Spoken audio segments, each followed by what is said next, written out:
Bonjour à tous, un petit vlog sur Jurassic Park 3D, pas Jurassic Park 3, Jurassic Park 3D, que je viens d'aller voir au cinéma. Que dire alors, ça sert pas à grand chose de faire une critique du film, je pense que depuis le temps vous êtes au courant de ce que vaut Jurassic Park. Je vais principalement parler de la 3D, puis après je ferai un petit retour vite fait sur le symbole que représente Jurassic Park dans l'histoire du cinéma moderne. La 3D est excellente. Je ne m'attendais même pas à ce que ce soit aussi bon. Je m'attendais à ce que ce soit pas mal, parce que c'est la réédition pour les 10 ans du film. Les 20 ans d'ailleurs 92, 2012, 20 ans du film. Je me sens vieux. 93, 2013. Et vraiment, alors ça tient du fait que Spielberg travaille beaucoup la profondeur dans ses cadres. Il essaye toujours déjà il travaille énormément le rapport d'échelle. Ceux qui sont en cours avec moi vont voir tout de suite de quoi je parle, et qu'on en a parlé il y a encore peu de temps de ce film-là justement. C'est que on a toujours, il filme tout du point de vue d'un humain, et il va toujours trouver un moyen de nous rappeler quelle est la taille de l'humain dans la nature et face au danger en fait. C'est-à-dire qu'il va toujours mettre des trucs en premier plan, des plantes, des personnes, des objets, des trucs dans ce genre-là, et puis un troisième plan avec quelqu'un, et puis un dernier plan, etc. Il va toujours faire en sorte qu'il y ait plusieurs profondeurs dans son cadre. Ce qui fait qu'une fois converti en 3D, eh ben ça passe nickel, parce qu'en fait, il a exactement ce qu'il faut dans son image 2D de base pour faire une 3D intéressante. Tous les bords de cadre contiennent un élément, alors ça c'est une fougère, c'est l'épaule de quelqu'un, c'est un objet quelconque, mais il y a toujours un élément en bord de cadre pour marquer un premier plan, et puis ensuite le reste en profondeur. Il y a, je crois, genre 5-6 plans au total dans le film qui sont plats. Ça arrive quand même, il y a toujours un ou deux plans qui sont plats. Il y en a 5 ou 6 seulement. Donc franchement, Pardon, ça tombe un petit peu ça. C'est du très très bon boulot. Et c'est assez impressionnant de voir à quel point le film était fait presque pour être converti en 3D. La 3D dans Titanic était très très bonne, mais la plupart des plans n'étaient pas faits pour. C'est-à-dire qu'on utilisait de la 3D dedans, la 3D rendait bien, mais c'était évident que c'était un plan 2D converti ensuite. Là, dans Jurassic Park, d'autant qu'ils ont bien restauré la copie, on a presque l'impression qu'ils viennent de le tourner avec des caméras 3D. C'est d'aussi bonne qualité que ça. D'autant que il a toujours bien joué avec la lumière pour faire en sorte que les personnages soient bien découpés par rapport au fond, etc. Donc ça rend encore mieux au niveau des strates différentes de profondeur. Il y a alors c'est dommage sur un plan en particulier, c'est le premier plan où on voit le diplodocus en face et où il a pas assez bossé la profondeur. Et du coup, on a l'impression qu'il y a les deux personnages devant et puis le diplodocus tout plat devant, alors que ça aurait pu être tellement beau de voir le cou du diplodocus partir très loin devant. Mais bon, c'est déjà pas mal. Et puis de très beaux plans aussi de paysages où en particulier les tout premiers plans du film en fait quand ils arrivent en hélicoptère, qui sont très très bien foutus aussi au niveau de la 3D. Enfin, c'est vraiment, ça rend extrêmement bien. Donc voilà. À ce niveau-là, c'est plutôt une très bonne découverte, une très bonne redécouverte du film. Le voir dans un cinéma, c'est juste un plaisir monstrueux. Je me demande s'ils n'ont pas légèrement remixé quand même la bande son, parce qu'elle fait très très très très clean.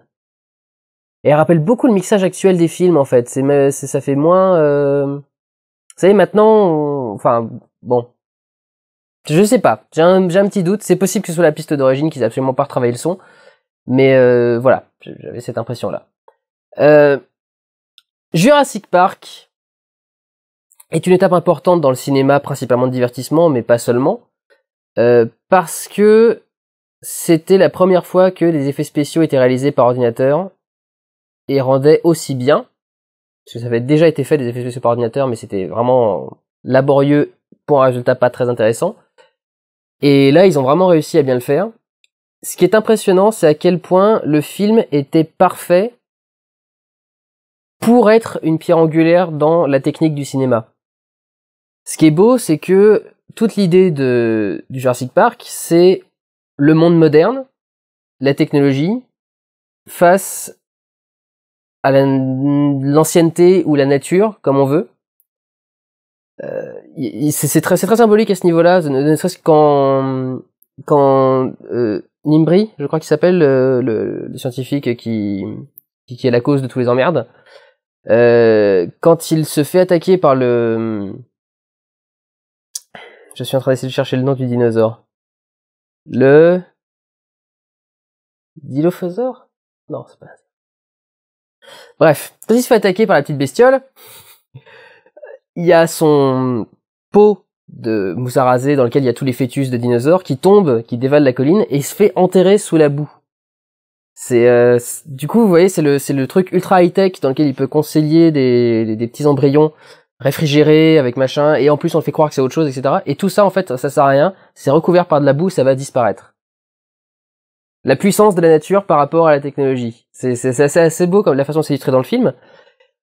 Et donc, du coup, le fait que ça ait été une révolution graphique, une révolution de la façon de faire les films, est assez belle parce que la question que pose Alan Grant dans le film, et à John Hammond, et que pose le docteur Malcolm, le docteur Sadler, etc., c'est développer cette technologie, c'est bien, mais on s'est pas demandé si on devait l'utiliser. C'est-à-dire que l'erreur que commet John Hammond dans Jurassic Park, c'est de se laisser dépasser par son expérience et de la laisser aller devant lui sans se demander est-ce que ça vaut le coup de le faire, est-ce que c'est intéressant de le faire, et est-ce que ce n'est pas trop risqué de le faire. Et le film fait la même chose en fait, fait pas la même erreur, mais part sur le même constat et en tire les leçons. C'est-à-dire que le film, effectivement, ramène des plans en images de synthèse dans le film, sauf qu'il en met très peu. Et c'est ça qui le rend, qui fait qu'il ne vieillit pas, ou quasiment pas. C'est qu'en fait, quasiment 97% du film, c'est du vrai. Ça a été tourné devant la caméra, c'est des dinosaures en animatronique, ou c'est des ombres projetées, des choses genre là. Je crois que vous allez avoir droit à une descente de Cléo. 3, 2, 1. Non. Voilà. C'était l'intervention de Cléo. Quand il décide d'utiliser l'image de synthèse, c'est au moment où il le faut. C'est là où il se pose la question, est-ce qu'on doit? Et dans ce plan-là, ils doivent. Ils sont obligés de le faire, ils peuvent pas le faire avec de l'animatronique, donc ils doivent faire de l'image de synthèse. Et donc ils mettent de l'image de synthèse. Contrairement à d'autres films, qui... pas vraiment avant Jurassic Park, ça se passait pas trop, mais maintenant ça se fait aussi beaucoup. Des films qui se laissent porter par leur univers en image de synthèse, par tout ce qu'ils arrivent à faire en image de synthèse, et qui finissent par oublier, mais est-ce que c'est nécessaire? Est-ce qu'on ne devrait pas se concentrer sur ce qui est le plus important? C'est-à-dire, est-ce que l'image de synthèse va servir le film? Est-ce qu'elle va être intéressante? Ou est-ce qu'elle va être un artifice? Est-ce qu'on va se laisser dépasser par notre image de synthèse et oublier tout le reste? Le reste, c'est l'humain. Et c'est assez beau, je trouve, comme symbole, le fait que le film qui a amené la technologie soit celui qui nous dit faites attention à la technologie, on peut en faire trop, donc restez minimaliste, essayez d'en tourner quand même le plus possible en vrai. Ce qui me paraît assez intéressant, c'est quand on voit je pense que c'est le défaut, par exemple, qui handicape la planète des singes, les origines, Rise of the Planet of the Apes, dans lequel c'était vraiment un film sur les singes, et il n'y a pas un vrai singe dans le film. Pas un. Même quand ils sont dans un zoo avec des singes. Et le problème, c'est que tous ces singes font complètement fake. Alors que si on avait eu des singes normaux en même temps que des singes en image de synthèse, qu'on ait du mal à faire distinction du coup, si on avait eu une utilisation de vrais singes à un moment ou à un autre, on se serait plus laissé avoir par l'artifice. C'est ça du coup qui est la leçon à tirer de Jurassic Park, et je trouve que c'est beau que ce soit lui, que le film donne la même leçon que ce qu'il a permis d'amener dans le cinéma. C'est-à-dire, découvrir une nouvelle technologie, c'est bien, mais mesurons-la et essayons de l'utiliser là où il doit être utilisé. On peut en dire autant des conversions en 3D. Moi, je trouve, alors, pour finir la critique là-dessus, sur la polémique que fait les remasterisations de vieux films en 3D,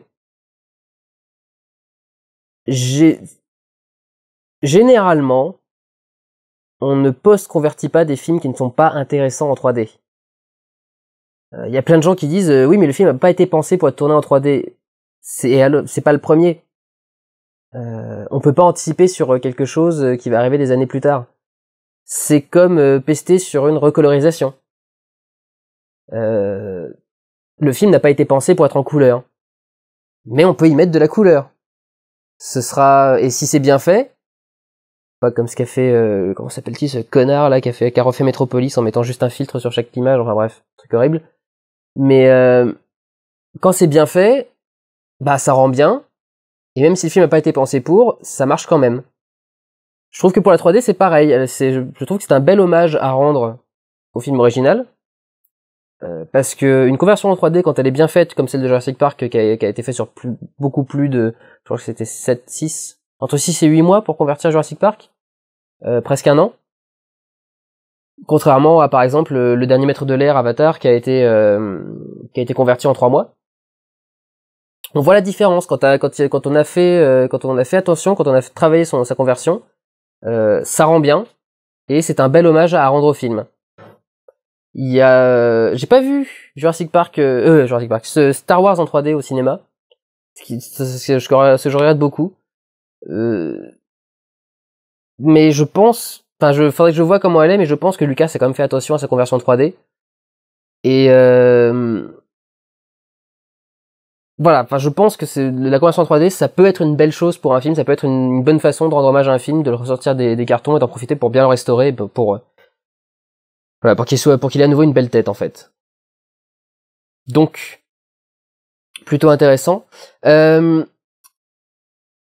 Jurassic Park, c'est le genre de film qu'on va voir avec des amis. Alors je suis navré d'avoir mis autant de temps à aller le voir, je pense que le temps que je fasse cette critique, la plupart des cinémas arrêteront de le diffuser en province. Il y en a encore 200 qui le passent en France, donc je pense qu'il va encore y avoir des salles, mais dépêchez-vous si vous le pouvez. Je vais finir avec une anecdote, je devais normalement aller le voir avec des amis, parce que Jurassic Park c'est la nostalgie, c'est quand on était petit, qu'on était émerveillé devant le film, et du coup, effectivement, c'est le truc à aller voir en groupe et se dire « Oh putain, cette scène-là, mais qu'est-ce qu'elle est géniale !» Et « Oh, regarde, à la fin, il y a le drapeau qui tombe devant le tyrannosaure. Oh, c'est magnifique !» Et du coup, j'ai essayé de réunir des amis pour y aller. Et bien entendu, quand vous faites ce genre de choses, et bah c'est « Oh bah non, moi ce soir, j'ai un anniversaire. Oh bah finalement, non, là je dois me faire, je sais pas, je dois aller chez le dentiste. Oh puis non, là je vais faire autre chose. Oh non, aujourd'hui je suis fatigué. Ah, demain, il y aura telle personne, donc on va y aller tous ensemble. » Et finalement, bah non, on n'y va pas. Faites comme moi, allez au cinéma tout seul. Beaucoup de mes retards sur certaines de mes vlogs sont dus à des amis à qui je dis mais il faut qu'on aille le voir et qui me disent oui on va aller le voir demain, puis après-demain, puis après-demain. Et au bout d'un moment je me dis bon bah allez vous faire foutre, je vais y aller tout seul. Donc voilà, si vous avez des amis motivés, allez avec des amis. Si vous y allez tout seul, vous allez de toute façon adorer le film. Mais c'est vrai que si vous pouvez le partager avec quelqu'un, c'est encore mieux. Je trouve que là, j'aurais bien aimé y aller avec quelqu'un. Jurassic Park, ça ramène des bons souvenirs en tête. Et c'est à partager avec quelqu'un, donc profitez-en. Prenez soin de vous, allez voir des films, ciao!